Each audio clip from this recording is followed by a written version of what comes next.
گذشته 452 نفر از عزیزان هموطنمون رو در اثر ابتلای قطعی به کووید 19 در کشور از دست دادیم که برای بازماندگان این عزیزان آرزوی صبر و سلامتی میکنیم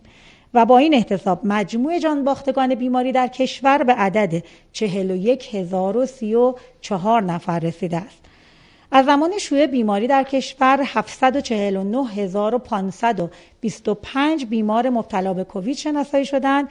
که از این تعداد 552747 نفر بهبود پیدا کردند. موارد ابتلا و بستری روزانه در کشورمان همچنان با شیب تند و نگران کننده‌ای در حال افزایش است و در حال حاضر به بالاترین میزان خود از زمان شیوع بیماری رسیده است. متاسفانه در هفته گذشته نیز شاهد افزایش بروز موارد مثبت بستری و همچنین افزایش بروز تعداد فوت شدگان مثبت بیماری نسبت به هفته‌های ماقبل بوده‌ایم.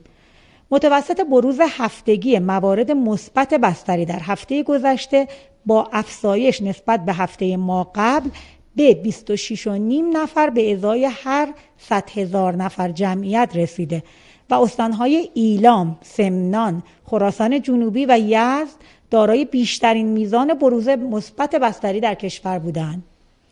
همچنین در هفته گذشته میانگین بروز هفتگی موارد مرگ و میر ناشی از بیماری در کشور با افزایش قابل توجه نسبت به هفته‌های ماقبل به 45 نفر به ازای هر 1,000,000 نفر جمعیت رسیده و میزان بروز در این شاخص در استانهای یزد، ایلام، خراسان جنوبی، سمنان و آذربایجان غربی با اختلاف قابل توجهی بالاتر از میانگین کشوری است.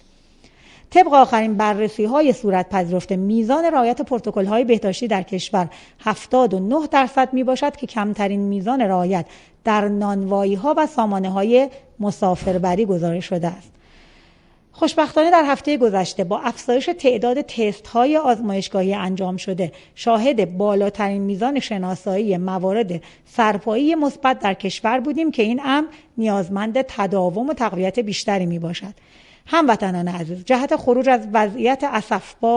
اسفبار حال حاضر بیماری در کشورمان امروز بیش از هر زمان دیگری نیازمند همکاری شما در عمل به توصیه‌های بهداشتی و همچنین تقویت و تداوم همکاری‌های بین دستگاهی در اجرای صحیح محدودیت‌های مصوب و نظارت دقیق بر انجام آن هستیم.